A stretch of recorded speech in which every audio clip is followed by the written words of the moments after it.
Good morning, North Texas, and thank you for joining us here on NBC5 at 6. I'm Laura Harris. And good morning. I'm Evan Anderson. Deborah has the morning off. Breaking this morning, a major nationwide outage impacting T-Mobile, Verizon, and Dallas-based AT&T. And this outage is impacting cell phones and internet, but this is not just an inconvenience. It could be dangerous, as it's also become difficult to contact first responders this morning. Joining us now on the phone is Matt Zavadsky with MedStar, the regional EMS service in and around Fort Worth. Matt, thanks for getting up dark and early yet again. Good morning. I get up the same time you guys do, so we're in good shape. We certainly appreciate you. Matt, first things first, what do you suggest that people do if they do need to call 911 and they're not able to do so? First is if you have a landline or an internet phone, you can certainly use that. My understanding was those were still working. If you have not activated Wi-Fi calling on your cell phone, and statistics show that about 85% of the 911 calls placed in this country are placed from a cell phone, activate your Wi-Fi calling so that you can use the Wi-Fi in your house, in your place of business, to be able to place that 911 call. There is a caution people need to be aware of, though, when they use Wi-Fi calling, and that the location automation will not work. So we're going to take a couple of extra seconds just to make sure that we're certain where you're calling from, because it won't show up automatically on our computers. Matt, that's part of my next question here. How are you all faring in all of this? I mean, one of the things that you do is communicate with each other, especially through your radios and your cell phone. So how are you doing that? Yeah, unfortunately, one of the systems that went down at 2:30 this morning was a system called FirstNet. It's by AT&T, and FirstNet is what most public safety agencies across the country use, because it was built to be more robust and to have more coverage and to have some features that public safety folks needed. So when the system went down at 2:30, us, area law enforcement, fire agencies, first responders all over, lost connectivity with their field units. So we had to revert to radio dispatching and actually using maps in the ambulances to get to calls, because the mapping systems weren't working because the cell system was down. Matt, say that one more time. You're using paper maps in order to get to people this morning. Yes, back in the day, many of us may remember that we used something called MapsGo, which is a book, and we still have them for backup just in case. But because the cell service was down, the cell service uses the locations for the units to know where they are and how to route them to calls. So that system was down during the time that FirstNet was down, and crews were using actual map books to get to the calls. So it was a little bit of an inconvenience, but we were still able to get to the calls.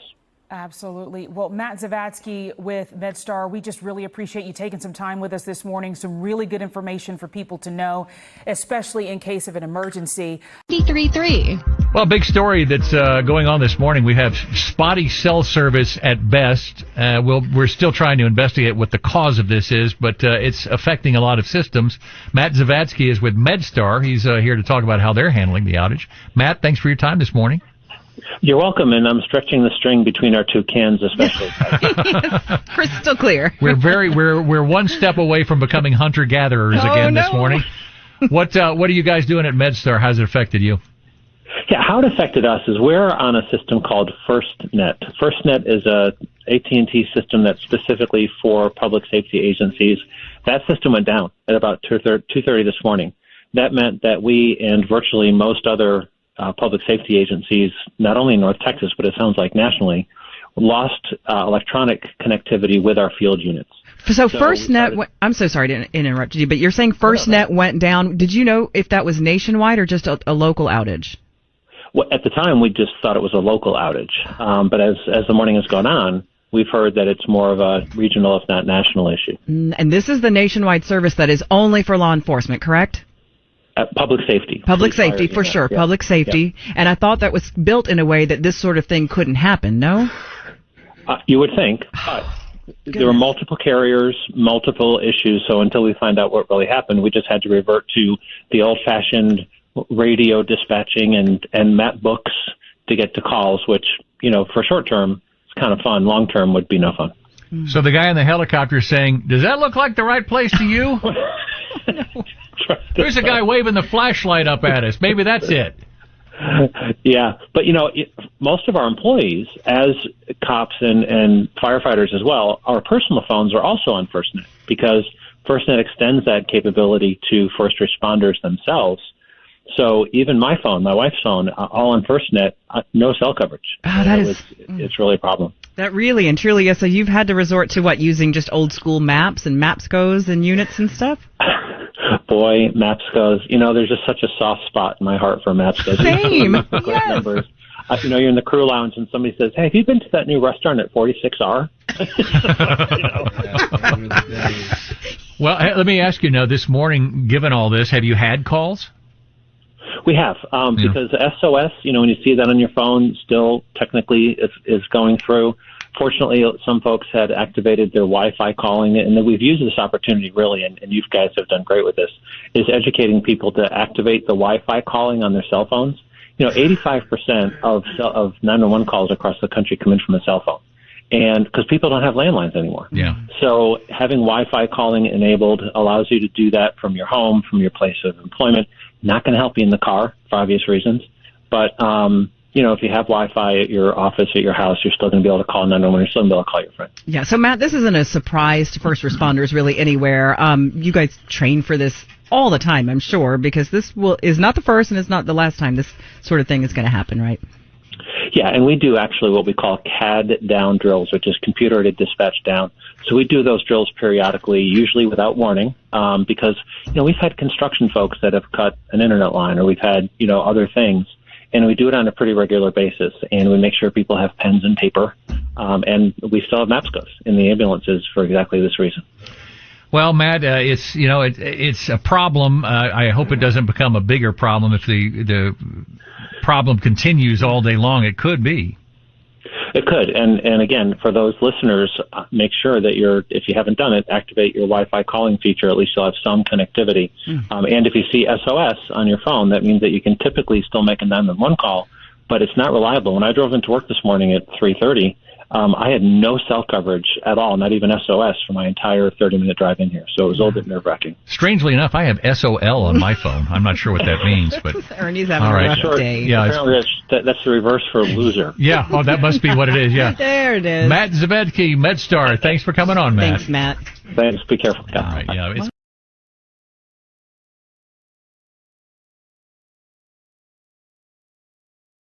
I'm Keith Russell. And I'm Madison Sawyer. We are staying on top of some breaking news this morning from overnight. In fact, many of you may be waking up to an SOS signal on your cell phone.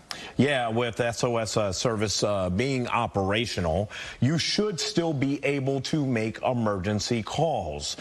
According to website Down Detector, though, numerous U.S. cell phone service providers have experienced a spike in outage, and that spike came around 4 o'clock this morning. AT&T, T-Mobile, Verizon, U.S. Cellular, and Consumer Cellular among them. And a couple of updates for you. So we know that SOS means that you should still be able to call 911. However, we did just speak to MedStar, which is the ambulance provider for many of the cities in Tarrant County, and they say while their backup systems have worked, they are impacted by this outage, and they're mainly concerned about people not being able to call 911 from cell phones, and that's about 85% of the call traffic that they usually receive is from cell phone services. So again, you should be able to call 911 with SOS still being active, but again, we are keeping a very close eye on this situation.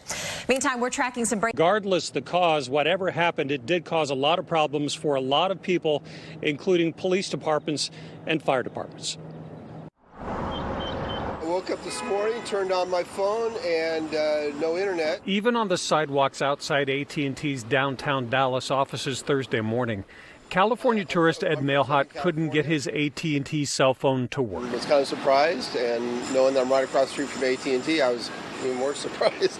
And that surprise was spreading nationwide starting around 2:30 Central. The website Down Detector tracking 74,000 customers reporting issues at the peak of the outage, including multiple police and fire departments and the ambulance service MedStar. They do routing on their Logis devices to get them to the scenes. None of that worked. Matt Zavatsky says paramedics reverted to radios and physical map books until their normal systems returned late Thursday morning. If it had happened between 2 and 5 in the afternoon, could have been a little more problematic. A problem AT&T told us it was working to fix, but what exactly went wrong? Social media. Well, let's talk about some of these adaptions that were made because, hey, this could be a learning experience in case something else happens like this and we have to, because we'll never go back to a world before cell phones, but if they get knocked out, we need to have a backup plan. You have backup plan for if there's a hurricane or for if there's tornadoes or if it snows, or now we got backup plans for if your cell phone stops working. Matt Zavatsky with MedStar, they control the ambulances and a lot of emergency response around the DFW area. How were y'all affected by the cell phone outage from AT&T? Yeah, it was pretty dramatic effect. So we, like many public safety agencies, use a system called FirstNet for our cell phone that is built on the AT&T platform.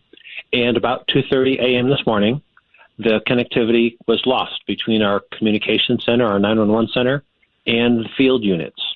So how we typically dispatch calls is the calls are sent electronically from our 911 computer to the ambulance responding to the call, which then also routes them to the call, just like you would use Waze or Google Maps on your phone. That technology was not available to us for 4 hours this morning, so we had to revert to the archaic radio dispatching and map books for people to get to calls. You mean we had to use a paper map? Oh, my God, what is this? It's so funny you say that because I was listening to Casey Bartholomew's show this morning, and some guy called in, and they have a similar situation where they have to send out trucks.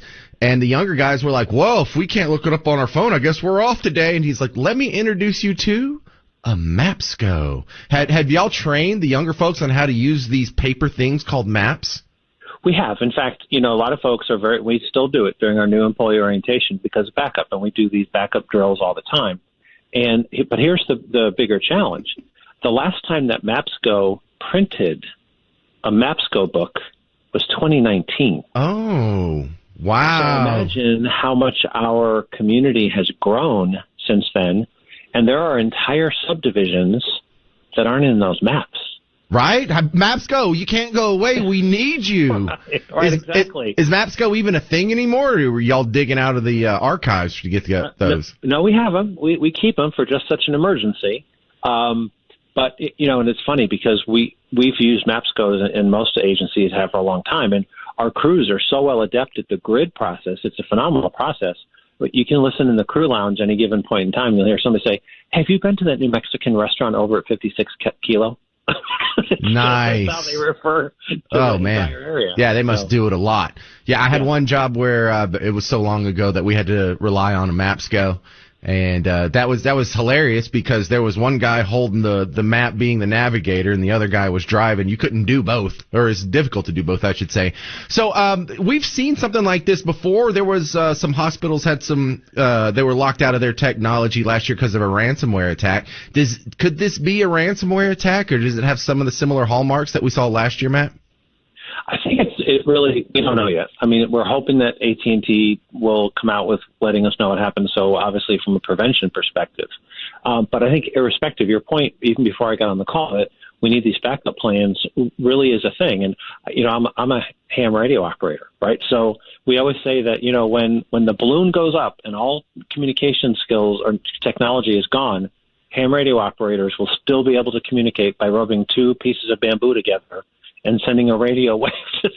Because you ham radio guys, you love yourselves so much. But you're right. If everything goes down, we're going to turn around. We're going to lean on you guys one day. Yeah, and that's actually built into some of the mass casualty plans if systems go down, where local radio clubs send amateur radio operators to hospitals and other places to do that communication. But I think the message is that we need to drill backup plans. We need to have those backup plans in place.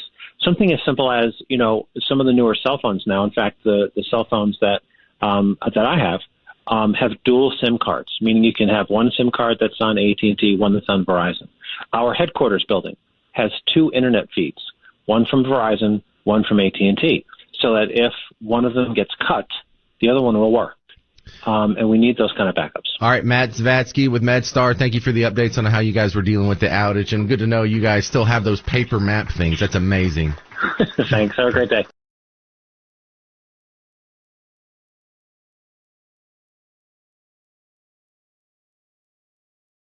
We We start here with big breaking news this morning. Two different stories that we're following for you. Cell phones and internet across the country affected by a massive outage and two major road closures in Dallas. Our Samantha Davies will have your workarounds coming up in just a moment. But first, we want to turn to those overnight outages.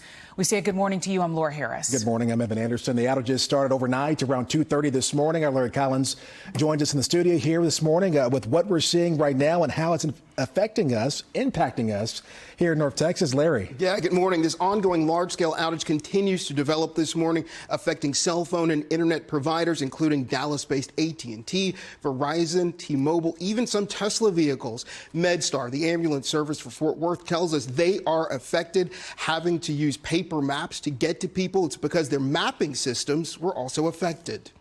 Unfortunately, one of the systems that went down at 2:30 this morning was a system called FirstNet. It's by AT&T, and FirstNet is what most public safety agencies across the country use because it was built to be more robust. So when the system went down at 2:30, us, area law enforcement, fire agencies, first responders all over, lost connectivity with their field units. So we had to revert to radio dispatching and actually using maps in the ambulances to get to calls because the mapping systems weren't working because the cell system was down.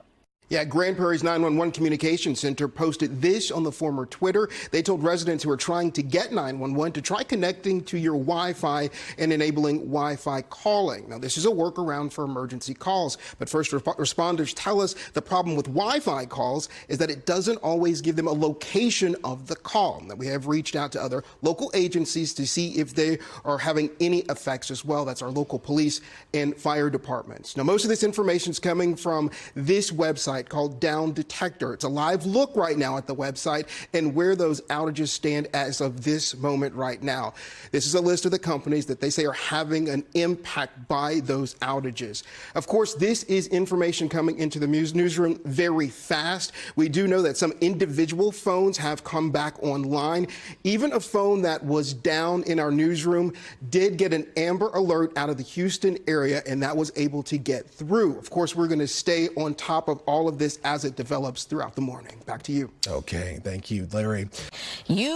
If you could get online this morning, you probably saw all the hashtags and news alerts. Thousands of people across the country, many of whom were customers of AT&T based here in Dallas, didn't have cell service for hours. Yeah, big headaches there. Tonight, we still do not know exactly why. Our Amelia Magavro live for us now in Fort Worth. And Amelia, you spoke to people today. How much did this impact folks? Yeah, Ken and Nicole, it had a great impact. I was actually one of them. I woke up to my work phone not having any signal, so I know your pain. But we spoke to folks here in Fort Worth. A lot of them said that they didn't have any impact, but then a lot of them said that they did lose signal. So it really, kind of was up to that individual person and what provider they had. But what we did learn today was that a lot of EMS crews and emergency crews rely a lot on these and were heavily impacted. So this morning they had to get pretty creative with communicating. No bars, no signal, no way to make a phone call. That was the reality many North Texans faced Thursday morning. It's because we've become so reliant on technology. I think that whenever it kind of falters, we kind of freak out. According to tracking website Down Detector, AT&T, T-Mobile, Cricket Wireless, and Verizon all had outages from about 3 a.m. through noon Thursday. DFW, one of the largest affected areas. My maps was down, so I know a lot of people use their maps to get to work. Lexus Delgado says her husband lost his signal right after he dropped her off at the park with 3 kids. I was just hoping that he would remember how to get back here. He's not very good with direction. First responders also feeling the frustration. MedStar says they use cell phones for most of their communication. They didn't have that luxury of knowing that they were getting a call, knowing what type of call it was. Desiree Partain with MedStar says they had to go old school using two-way radio. No further information. Otherwise, running route. Received. Thank you. When we go to that backup mode, we're dispatching all of our calls through the radio. We're navigating crews to call. So there's a lot more noise and chatter. But for some folks, they're embracing the outage, thankful for the excuse to disconnect. I feel like it's kind of positive because you can kind of let the world go and enjoy life. So that's nice, especially on a nice day like this. And we've also learned the FCC and Homeland Security are investigating the cause of this outage. But MedStar also wants me to just remind everyone who's watching that you can always call 911 on your cell phone, even when an outage like this happens again. But hopefully it doesn't happen again. That is our prayer. Nicole. Fingers crossed. Yeah. Amelia, thank